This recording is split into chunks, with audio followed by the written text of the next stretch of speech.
while we're doing the rumor thing, our chat just every day, Frank, they fight with each other about the John Gibson thing. And there's this talk and there's reports going around that, he wouldn't mind going to Edmonton, but he wants to be a number one. He doesn't want to be in a tandem. Like it feels messy. It feels tough to do. Do you think there is a path or a world where John Gibson ends up being an Oiler? I do not. For one, even if he wants to be there, his big goal is to be a number one goalie. And as long as Stuart Skinner's there, I don't see anything other than a tandem path. Two, the Oilers can't afford him. They can't even afford him at half price. That's the big thing about this Edmonton Oilers deadline that I don't feel like is being talked about enough. You've got Evander Kane, and I think we're all thinking, hey, it's like a foregone conclusion. This guy is just going to be on LTIR until the playoffs. The more I talk to people around the league, that is not a certainty. And the Oilers truly do not have an idea or an answer yet, and may not get one until the week before the deadline as to whether or not they can spend that money. If they can't spend that money, we're talking about dollar in, dollar out. You could take John Gibson and, frankly, any goaltending addition or acquisition and just chuck it right out the window because they're not going to have the money to do it. So we know that they have limited assets. We now know that their cap space could be very limited. We're living in a world in which we might be seeing the Oilers make a fourth line center acquisition, and that's it. And I just want to prepare everyone right now for that eventuality, that if you're thinking this is going to be some massive, big, go out and get yourself a Matthias Ekholm addition, it's, first off, look at my trade board. I don't know that exists.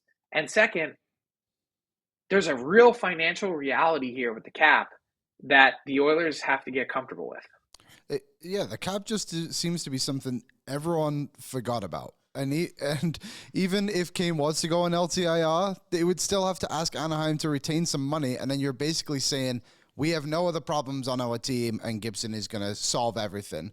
But I guess with what you're saying, Frank, that a guy like Ryan Donato feels like a much better option for them, right? He's a $2 million cap hit.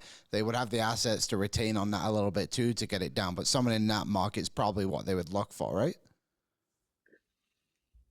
I don't think so. I think they would be looking for someone with some size and a different element to bring to the table. I don't know who that person is yet, but I think that would be probably on their list. I was thinking speed at first because there's been such a big difference in speed between this year's team and last year's team. But I do think that they're looking for someone that brings a bit of an edge. And I think that's fair too. But the idea of them not being able to make 2 or 3 moves, I appreciate you bringing that up, Frank, because I think that is a little bit of a problem with some people right now. They're thinking, okay, yeah, we can go get Gibson, and then we need to add a defenseman too. And it's like, 1, the money, 2, the assets here. Like, again, at some point at a deadline, it's been back-to-back deadlines now. They've traded a first-round pick, and then they also traded their pick at the draft to Philadelphia so they could pick Sam O'Reilly. Like, at some point, you run out of first-round picks and good assets. I would give the chances that the Oilers could land someone like John Gibson like a 2 or 3% chance. Okay. Also because of need. Like, I don't, like, if I were to chart their needs, bringing in a goalie of that caliber, so to speak, even though the numbers and history would suggest recently, aside from this season, he's just been very average, that they can't afford it now, and they really can't afford it in the future with the guys that are going to have new contracts kicking in. What's up, Nation citizens? If you like that video, then you need to be subscribed to the Oilers Nation YouTube. Podcasts, live shows, exclusive interviews, and analysis. Everything you need from your favorite voices at Oilers Nation. And you don't want to miss any of it, so hammer that subscribe button.